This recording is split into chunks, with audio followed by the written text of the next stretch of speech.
Tidak ada yang pernah melihat petinju dengan kekuatan sebesar itu. Bolo meninju samsak seberat 300 kilo hingga terbang melayang. Semua orang yang dulu mengejeknya langsung terdiam, seolah baru menyadari siapa dirinya sebenarnya. Dalam pertandingan terakhir, Bolo berhadapan dengan petinju kecil dan kurus. Ia sama sekali tidak menganggap serius lawannya. Namun begitu bel pertandingan berbunyi, segalanya berubah. Seberapa keras pun pukulan Bolo, lawannya selalu bisa menghindar. Gerakan Bolo tampak berat dan lamban, seperti gajah yang kesulitan bergerak. Sementara lawannya begitu lincah dan terampil. Dengan langkah cepat dan serangan balik yang tajam, lawan itu menjatuhkan Bolo dengan mudah. Tawa penonton pun menggema di seluruh arena. Tawa itu menyeret ingatan Bolo ke masa sekolah. Dulu, ia adalah anak yang rajin dan selalu ingin belajar. Tangannya hampir selalu terangkat untuk menjawab pertanyaan. Namun gurunya tidak pernah menyukainya, hanya karena pakaiannya yang sobek dan lusuh.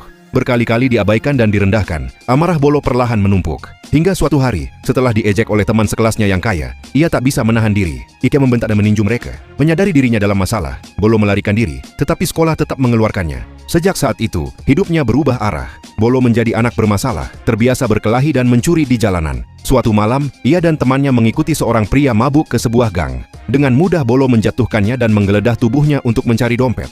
Namun semua itu hanyalah jebakan. Pria mabuk itu ternyata seorang polisi. Saat mereka mencoba kabur, mobil polisi sudah menunggu. Tak punya pilihan lain, Bolo bersembunyi di selokan. Polisi bahkan mengerahkan anjing pelacak. Demi lolos, ia menutupi tubuhnya dengan kotoran. Itulah satu-satunya cara agar bisa selamat. Dengan tubuh berlumuran kotoran, Bolo berjalan menyusuri jalanan. Di tengah kelelahan dan keputusasaan, matanya tertuju pada sebuah iklan program pelatihan kerja. Iklan itu menyalakan harapan kecil di dalam dirinya. Ia pulang dan membicarakannya dengan ibunya. Sang ibu khawatir Bolo akan kembali terseret masalah, tetapi akhirnya memilih untuk mempercayainya dan memberi dukungan. Di hari pertama di panti, Bolo hampir berkelahi dengan teman sekamarnya. Bertahun-tahun hidup dalam ejekan dan kebencian membuatnya mudah kehilangan kendali. Namun segalanya berubah ketika ia membuka paket dari ibunya. Di dalamnya terdapat sepasang sepatu baru dan sebuah pesan sederhana yang menyentuh hatinya. Suatu hari, saat kembali ke asrama, Bolo mendapati sepatunya hilang. Amarahnya kembali menyala. Ia mengamati dengan diam-diam hingga akhirnya melihat si pencuri di kantin. Begitu bertemu pandang, pencuri itu langsung kabur.